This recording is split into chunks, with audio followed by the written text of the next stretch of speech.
Well. Apparently, everything we've been saying over the last several months has been true. Apparently, according to Amber Heard, we were supposed to get Henry Cavill, Ben Affleck, basically Ezra Miller, and Ray Fisher. All of them were supposed to cameo in the last films of the DCEU. Now, obviously, Wonder Woman cameoed in Shazam Fury of the Gods, and she also did cameo in The Flash. But apparently, especially in Aquaman, we were supposed to get Superman Henry Cavill. We were supposed to get Ben Affleck. And that was supposed to be, and Wonder Woman, and that was supposed to be their sending off. Apparently, that was what we were supposed to get. And we did it. And I remember doing this, talking about this. I actually remember talking about this when Aquaman came out and when my reaction to the movie. And I remember talking about how I was excited going into the movie because for some reason, I believed that because again, at that point, from James Gunn, we knew that that was probably the end of the DCEU. Aquaman and the Lost Kingdom was probably the last movie from the DCEU. And so I thought, I guess a lot of us believed that we were going to get some kind of send-off, right? With Henry Cavill, with Ben Affleck as Batman, obviously, and Wonder Woman, Gal Gadot. Not necessarily sure about Ezra Miller and Ray Fisher, but at least those leading really huge characters in the DCEU, we assume that they were, and apparently they were supposed to be there, and James Gunn axed it.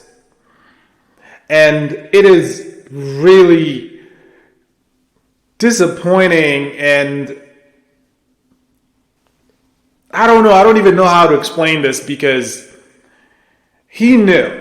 James Gunn is a fan, obviously he's a fan of comics, but again, he knew how passionate the fans of the DCEU are. And they're not just passionate and they're not just fanatic. They love these characters. I mean, think about this. We got Henry Cavill as Superman. We got Ben Affleck as Batman, Gal Gadot as Wonder Woman. I mean, you hit the trifecta when it comes to not only casting actors who fit the roles, but at the same time, they actually did the roles justice. And the fans loved them, and the numbers told you. Man of Steel, the numbers told you, did extremely well. Batman vs. Superman did extremely well. The first Wonder Woman did extremely well. These are really, really successful actors who brought not only their skill set into these roles, but they actually killed it. And then the fact that James Gunn, now obviously he's the head of DCU, he's ushering the new DC universe coming from the DCEU, the DC Extended Universe with Zack Snyder. The fact that he couldn't give us a send-off that we wanted, that we all expected, and the fact that these were there, these are shots that were there, but he decided to axe them. Now the crazy thing is, I could have understood if Aquaman was basically a dud. Now, obviously, with Shazam, Fury of the Gods, and The Flash, those movies were horrible movies. And they didn't do well, obviously. But the fact that Aquaman right now is over 500 million, damn near 600 million globally, when people expected it to fail, what do you think the addition of these actors, the addition of these characters, what do you think that would have done for the bottom line? Now, regardless of how James Gunn or Warner Brothers feel about the DCEU, they care about money. If you added these actors into these, if you had Superman cameo and Batman cameo and Wonder Woman cameo, regardless of how you put it, that could have added another $50 to $100 million, because the first thing people do when they come out of a movie, regardless of whether we know this movie is the end of the DCEU, is we talk about it. I'm glad that I get to see Superman Henry Cavill again. It doesn't matter how short He cameos. It doesn't matter to me, but it's the fact that we get a send-off. See, that's one of the reasons why you still have a lot of fans who feel like we were cheated, right? Because regardless of how you feel, and again, I can't really defend Shazam! Fear of the Gods. I can't really defend The Flash. I know Ezra Miller is a good actor, and before we saw him in The Flash, when we saw him in Zack Snyder's Justice League, he was really good as The Flash. And again, the fact that we didn't get that version of The Flash in the Flash movie was really, really disappointing and really, really sad because that movie was really hyped. Shazam, the first Shazam was outstanding. It was a really good family movie. Unfortunately, they just didn't really do well with Shazam! Fear of the Gods. They had a really, really good cast, but the story was just awful. But you can't say that for Henry Cavill as Superman. Everywhere Henry Cavill has been a Superman, he's been outstanding. Outside of Wonder Woman 1984, Gal Gadot has been an outstanding Wonder Woman when she showed up in Batman vs. Superman and Zack Snyder's Justice League in her debut as Wonder Woman, right? She was outstanding. Ben Affleck as Batman in every movie that you've seen him outside of The Flash has been outstanding, and actually for most people love him. And actually, funny enough, and according to Kevin Conroy, who, if you're not familiar with Kevin Conroy, he's voiced Batman for so long. He's the voice of Batman animation. He said the best version, and not just him actually, also Michael Keaton. They've actually talked about the best version of Batman was Ben Affleck as Batman. That's the best version of Batman that's been out there, especially in movies. So the star power was there, right?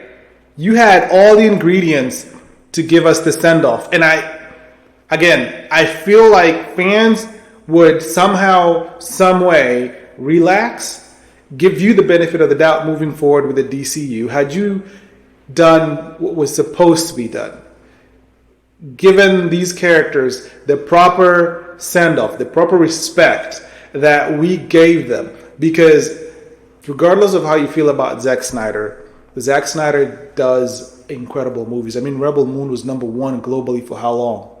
And this is a movie he did for Netflix. The Rebel Moon Part 2 is coming out next month. What do you think it's going to do? But he gave us these characters. He gave these actors these roles. Ben Affleck, Henry Cavill, Gal Gadot. And they absolutely killed it.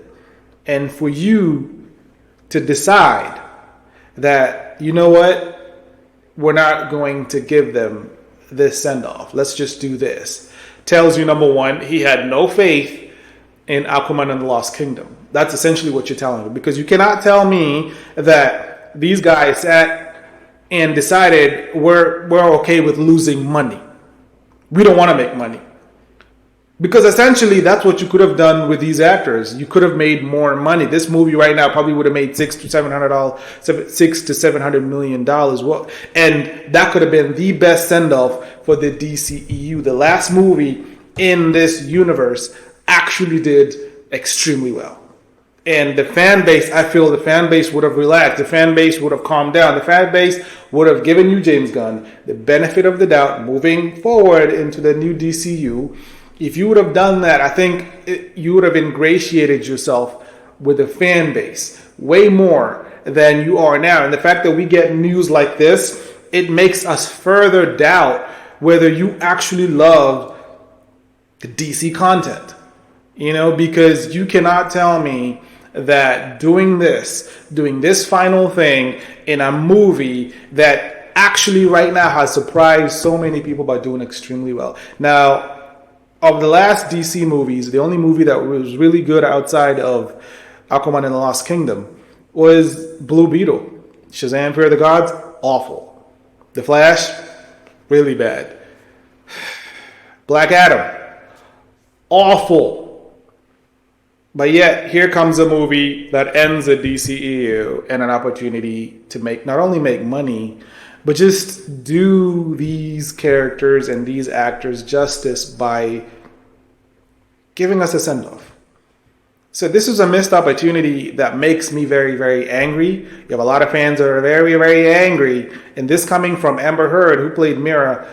And I loved her as Mira, regardless of everything that she has been through and done and whatever, regardless of how she is out there. But as a character, as Mira in Aquaman, I've loved her, as especially in that character. She's done extremely well. And she actually fit the role. The chemistry that those two have together with her and Jason Momoa as Aquaman, you can tell instantly. But the fact that this comes from her, this really doesn't look good, James. It really doesn't. And again, it further questions how you view DC, how you actually view fans, because this is another way. This further shows us how Warner Brothers and DC chooses to alienate fans and not listen to fans and give fans what they want to see. So anyway, that's the news coming from the DC universe, and it's really disappointing. But again, are you really surprised with Warner Brothers? You can't really be surprised with Warner Brothers. I am surprised with James Gunn, but anyway. I'll see you in the next episode, guys. Peace.